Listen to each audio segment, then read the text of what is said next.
Hello everyone, আসসালামু আলাইকুম। আজকের পর্বে আপনাদের সাথে শেয়ার করব খুবই মজাদার, খুব ইউনিক একটি রেসিপি। এটা কিন্তু আমরা সকলেই কম বেশি রান্না করে থাকি, যদিও হাঁসের মাংস রান্না করা ভীষণ ঝামেলার ব্যাপার। তারপরও বলবো এই রান্নাটা কিন্তু শীতের মৌসুমে বেশি খাওয়া হয়, আর এই রান্নাটা কিন্তু সকলেই প্রচুর পরিমাণে করে থাকে, বিশেষ করে শীতের মৌসুমে। এই মৌসুমে ঠান্ডা এবং আবহাওয়ার তাপমাত্রা কম থাকায় কিন্তু হাঁসের মাংসের ক্ষেত্রে আমাদের জন্য, দেহের জন্য খুবই ভালো। সেই ক্ষেত্রে কিন্তু এবং রান্নার টেস্টের জন্য কিন্তু এই মৌসুমেই কিন্তু, শীতের মৌসুমে কিন্তু হাঁসের রান্নাটা বেশি প্রচলন হয়ে থাকে। আজকের পর্বে আপনাদের সাথে শেয়ার করব খুবই মজাদার হাঁসের রেসিপি। আজকের রান্নাটা সম্পূর্ণ ভিন্নভাবে আলাদা হবে। আমি গোল আলু দিয়ে হাঁসের মাংস রান্না করব একটু ঝোল ঝোল করে।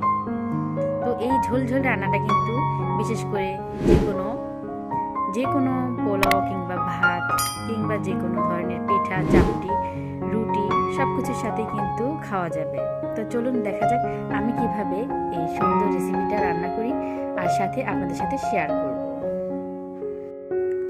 তো রেসিপিটি শুরু করার আগে সবার কাছে একটি রিকোয়েস্ট থাকবে, একটি লাইক দিয়ে ভিডিওটি কন্টিনিউ করার জন্য।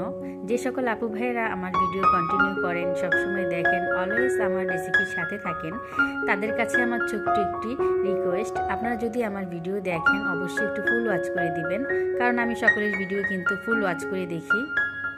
তো যাই হোক, আমি এখানে হাঁসের মাংস নিয়েছি, দেশি হাঁসের মাংস, এবং চামড়াটা আমি উপর থেকে ছাড়িয়ে নিয়েছি। এই ক্ষেত্রে কিন্তু রান্নার ক্ষেত্রে খুব ভালো হয়।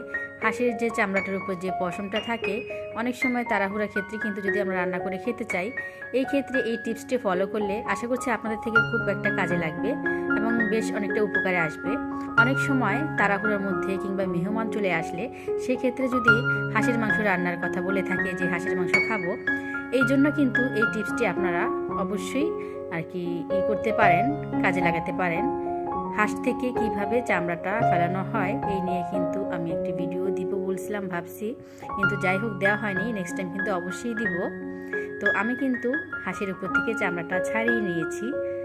আর একটু পিছন দিকে যদি ফিরে যাই, হাঁসের মাংস রান্না করতে আমরা সকলেই জানি প্রচুর পরিমাণে মশলা লাগে।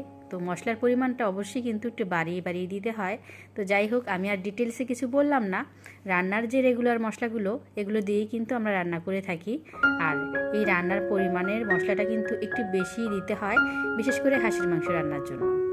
তো আমি কিন্তু ভালো করে মশলাটা কষিয়ে নিয়েছি, আর এখন এর মধ্যে অ্যাড করে নিব হাঁসের মাংসগুলো। আর বিশেষ করে হাঁসের মধ্যে কিন্তু প্রচুর পরিমাণে তেল থাকে, যেহেতু শীতকালীন হাঁস।